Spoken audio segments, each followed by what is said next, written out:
Come and let us go up to the mountain of the Lord, unto the house of our God. Come and let us go up to the mountain of the Lord, unto the house of our God. And He will teach us of His ways, and we will walk in His paths. For the law shall go forth from Zion, and the word of the Lord from Jerusalem.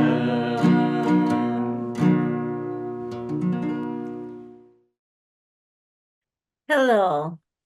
Halo, Today we are studying the book of First Peter. hari ini kita akan belajar dari kitab 1 Petrus.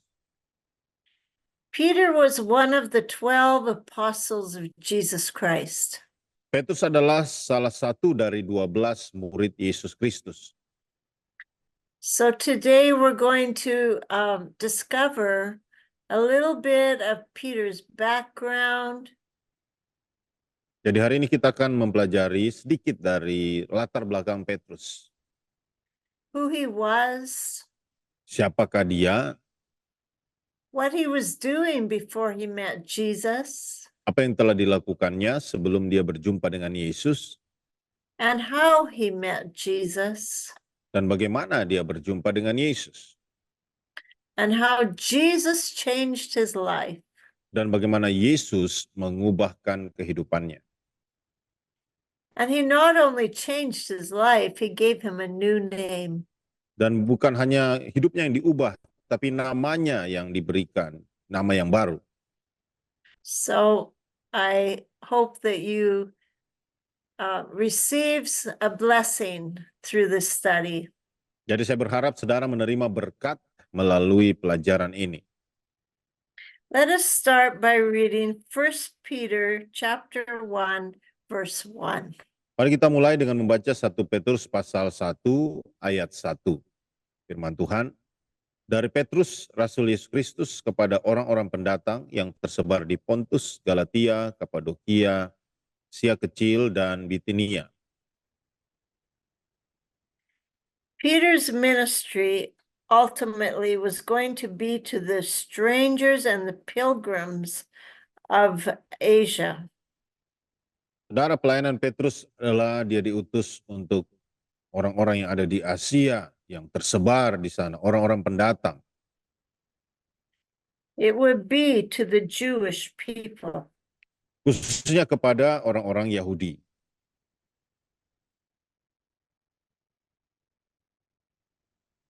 Peter was an uneducated fisherman. Petrus adalah seorang nelayan yang mungkin tidak berpendidikan. He was a successful fisherman. Dia adalah seorang nelayan yang berhasil. He was a man of stature. Dia adalah seseorang yang memiliki status. But Jesus saw something beyond a fisherman. Tapi yang dilihat Yesus adalah sesuatu yang melampaui dirinya sebagai nelayan. And that is how it is when Jesus calls us into his kingdom. Begitulah sehingga Yesus memanggil kita ke dalam kerajaannya. We might be in a profession Mungkin kita satu ketika ada dalam satu profesi, or doing something with our lives, melakukan sesuatu dengan kehidupan kita, but Jesus sees something else. tetapi Yesus melihat sesuatu yang lain. He sees how he wants to take us and use us for his kingdom. Dia melihat bagaimana dia mau memakai kita untuk kerajaannya. But for that to happen, we must first meet Jesus. Tapi sebelum itu terjadi, yang pertama-tama kita harus berjumpa dengan Yesus terlebih dahulu. And we must be born again. Dan kita harus dilahirkan kembali. And we must have our goals and values changed. Dan kita harus memiliki goal kita, tujuan kita, nilai-nilai kita diubahkan oleh Tuhan.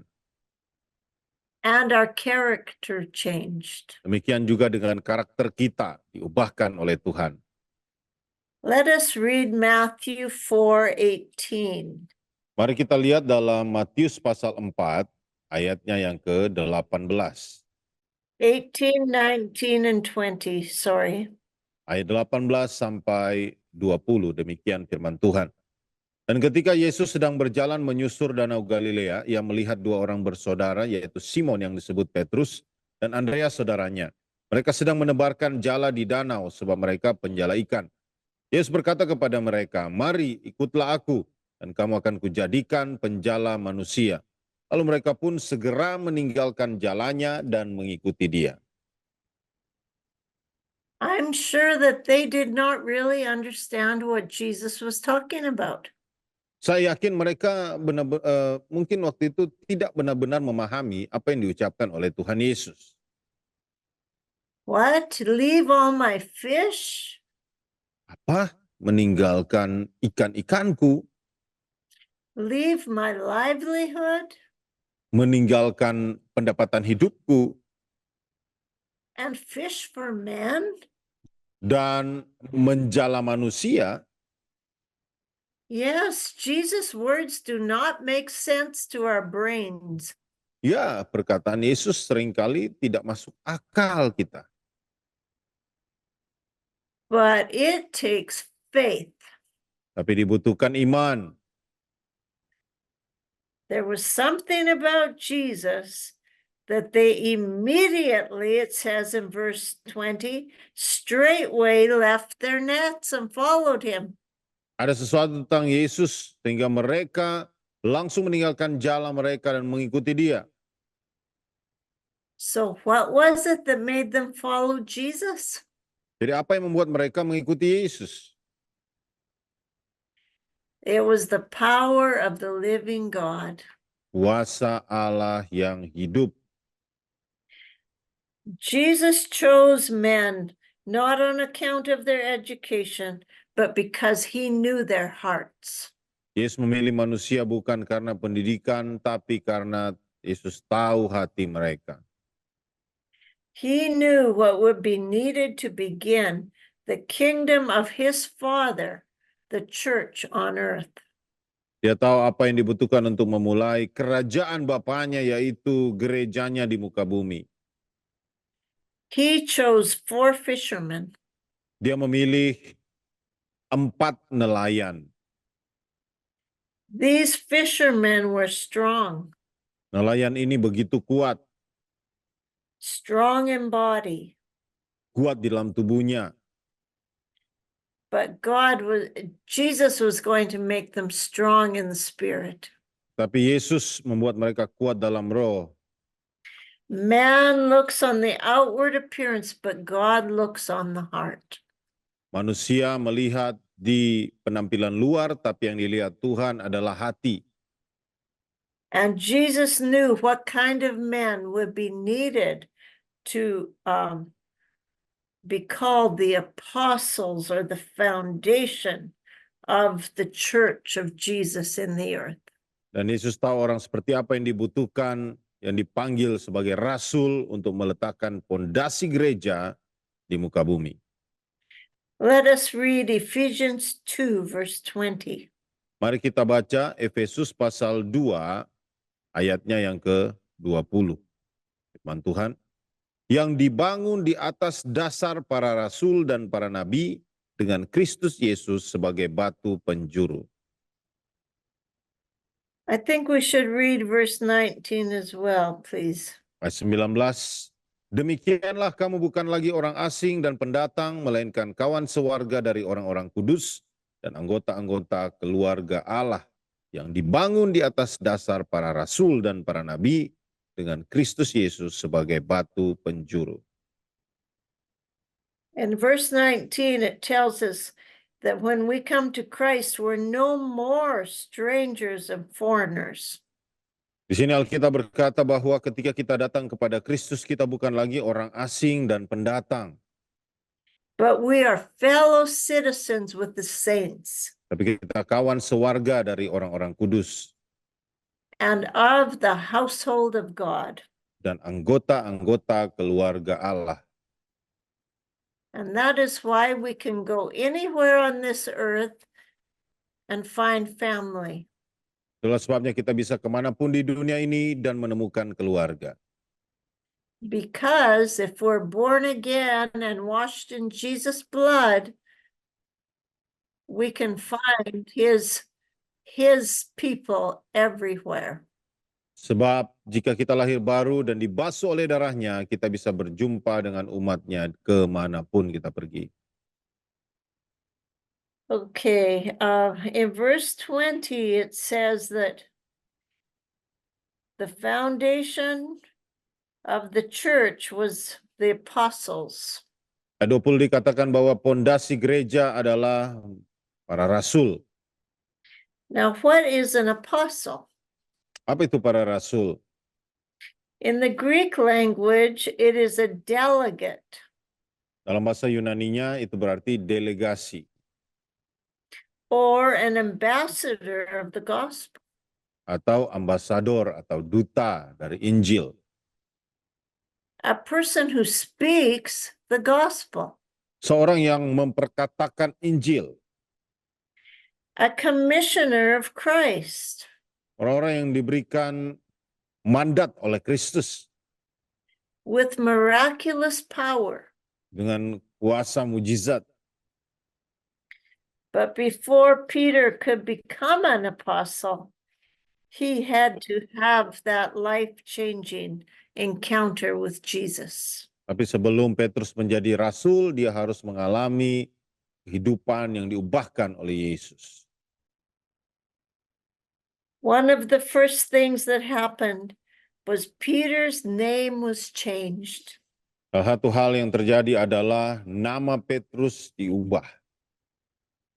Jesus wanted to change Simon from being a fisher of fish to a fisher of men. Yesus mengubahkan Petrus dari penjala ikan menjadi penjala manusia. Life was about to drastically change for Simon. Kehidupan akan berubah drastis bagi Simon. He would be called Peter, Dia akan disebut Petrus, an apostle. seorang rasul. And so he had to go through the character change and become a different person. Sehingga dia harus melalui perubahan karakter dan menjadi orang yang berbeda. Let us read Mark 3, verses 13 to 16. Mari kita lihat Markus pasal 3, ayat 13 sampai 16. Firman Tuhan. Kemudian naiklah Yesus ke atas bukit, yang memanggil orang-orang yang dikehendakinya, dan mereka pun datang kepadanya. Ia menetapkan 12 orang untuk menyertai dia, untuk diutusnya memberitakan Injil, dan diberinya kuasa untuk mengusir setan. Ke-12 orang yang ditetapkannya itu ialah Simon yang diberinya nama Petrus. So there were 4 things that Jesus wanted the apostles to do. Jadi ada 4 hal yang diinginkan oleh Yesus supaya murid-murid itu lakukan. He wanted them to preach. Yesus mau mereka untuk memberitakan firman, Preach the gospel. memberitakan Injil. For it is the power of God unto salvation. Tapi itu adalah kuasa Allah bagi keselamatan. He wanted them, he gave them the power to heal sickness. Dia memberikan kepada mereka kuasa untuk menyembuhkan orang sakit. He gave them the authority to cast out devils. Dia memberikan kepada mereka otoritas untuk mengusir setan-setan. And he changed his name to Peter.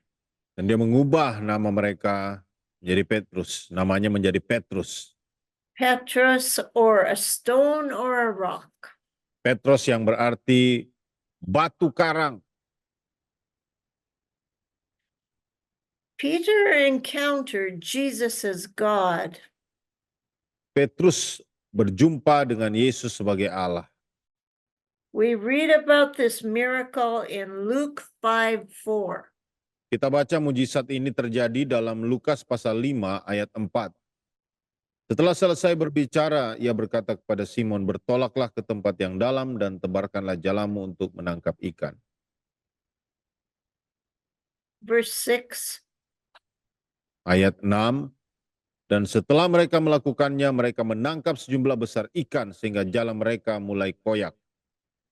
Verse 8. Ayat 8, ketika Simon Petrus melihat hal itu, ia pun tersungkur di depan Yesus dan berkata, "Tuhan, pergilah daripadaku karena aku ini seorang berdosa." And verse 10. Dan ayat 10, demikian juga Yakobus dan Yohanes anak-anak Zebedeus yang menjadi teman Simon. Kata Yesus kepada Simon, "Jangan takut, mulai dari sekarang engkau akan menjala manusia." So we see in this story that Peter was in trouble. Jadi kita melihat di kisah ini bagaimana Petrus bermasalah. He was out there fishing, but he wasn't catching any fish. Dia pergi menjala ikan, tapi dia belum mendapatkan ikan sedikit pun. And here comes along Jesus. Dan di sini Yesus datang. And Jesus has a word for him. Dan Yesus punya firman buat dia. He says, "Go out into the deep and let your nets down." Yesus berkata, "Pergilah ke tempat yang dalam dan tebarkanlah jalamu." You know, when we need a miracle, first of all, we need to hear the word of the Lord. Ketika kita membutuhkan mujizat, yang pertama kita harus mendengarkan firman Tuhan. And then we need to obey him. Lalu kita perlu taat kepadanya. And it's not going to be easy, I'll tell you that. Tidak akan mudah, saya katakan. But it requires your faith to say, "Yes, Lord, I will do what you told me to do." Dibutuhkan iman untuk berkata, "Ya Tuhan, aku akan melakukan apa yang kau mau aku lakukan." And when we obey, you see in verse 6, Dan ketika kita taat, udah lihat di ayat 6 tadi, they received a multitude of fishes. mereka menerima begitu banyak ikan. And that is how God provides for us, isn't it? Begitulah cara Tuhan menyediakan bagi kita, bukan? He pours out on us above what we can ask or think. Dia mencurahkan kepada kita melampaui apa yang kita bisa minta atau pikirkan. Itu memang heran sekali. Mujizat yang luar biasa. In verse 6, we see that this revelation of Jesus brought Peter to repentance. Dan akhirnya kita melihat pewahyuan tentang Yesus membawa Petrus kepada pertobatan. It was that experience that caused him to bow at Jesus' knees. Pengalaman itulah yang membuat Petrus bersujud di lututnya. And that is where he said, "Depart from me, for I am a sinful man, O Lord." Makanya dia berkata, "Menjauhlah daripadaku sebab aku adalah orang berdosa, oh Tuhan." He saw the glory of God, Kita dia melihat kemuliaan Tuhan. and he saw his own doubt and unbelief. Dan dia melihat ketidakpercayaannya. And he knew he needed a change of heart Dan dia tahu dia membutuhkan perubahan hati. so that he could follow Jesus in the right manner. Supaya dia bisa mengikuti Yesus dengan cara yang benar. In verse 10, Jesus answers Peter, Di ayat 1, di ayat 10, Yesus menjawab Petrus, telling Peter, "Don't be afraid. mengatakan kepada Petrus, "Jangan takut." Because from now on, Peter, you're going to fish for men. Karena mulai hari ini Petrus engkau akan menjala manusia. So that was the end of the era of fishing for Peter. Jadi itulah akhir daripada era menjala ikan bagi Petrus. From that time on, Peter gave testimony to who Jesus was. Sejak saat itu dan seterusnya, Petrus menyatakan kesaksian tentang siapakah Yesus baginya. And Peter walked with Jesus Christ. Dan Petrus berjalan bersama Yesus Kristus. And he led many souls to the Lord. Dan dia memimpin banyak jiwa kepada Tuhan. In Mark 8:29 and 30, we see another aspect of Peter. Markus 8 ayat 29 sampai 30, kita melihat bagaimana aspek yang lain dari Petrus. Ia bertanya kepada mereka, tetapi apa katamu, siapakah aku ini? Maka jawab Petrus, engkau adalah Mesias. Lalu Yesus melarang mereka dengan keras supaya jangan memberitahukan kepada siapapun tentang dia. And this was the real beginning of Peter's ministry. Dan inilah permulaan yang sungguhnya dari pelayanan Petrus. The Lord had brought the disciples into northern Galilee. Tuhan membawa murid-muridnya ke Galilea sebelah utara. And he had a lesson to teach them up there. Dan ada pelajaran yang mau diajarkan oleh Yesus di atas sana. There were 7 temples in that area. Dan ada 7 kuil di daerah tersebut. And these were the gods and religions of the nations. Disinilah di mana dewa-dewa dan orang-orang agamawi yang ada di bangsa itu. And one of them was called the gates of hell. Dan salah satunya disebut sebagai pintu gerbang neraka. And this is where they killed the babies. Disitulah di mana bayi-bayi dibunuh. They made human sacrifices to their gods. Mereka membuat pengorbanan manusia, korban manusia untuk dewa-dewa mereka. And the blood flowed out on their altar. Dan darah mengalir di altar mereka. And this is where Jesus said to them that the gates of hell shall not prevail against the church of Jesus Christ. Dan disinilah Yesus berkata kepada mereka bahwa pintu gerbang alam maut tidak akan bertahan. That God's kingdom is not like the kingdoms of this earth. Kerajaan Allah tidak seperti kerajaan di dunia ini. God's kingdom is a kingdom of love. Kerajaan Allah itu seperti kerajaan yang penuh kasih. God's kingdom is a kingdom of life. Kerajaan Allah adalah kerajaan yang penuh dengan kehidupan. It is not a kingdom of death. Bukan kerajaan yang ada kematian. In John, it says, John 10:10, that the devil comes to steal, kill, and destroy. Dalam Yohanes 10 ayat 10 dikatakan iblis datang untuk mencuri, membunuh, dan membinasakan. But Jesus has come to give us life. Tapi Yesus telah datang untuk memberikan kita kehidupan. And life more abundantly. Dan hidup yang berkelimpahan. And this was the living waters that Peter was receiving. Dan inilah air hidup yang diterima oleh Petrus. Even there at the gates of death. Bahkan di pintu gerbang alam maut sekalipun. And that is why Jesus said to all of his disciples, "Who do you say I am?"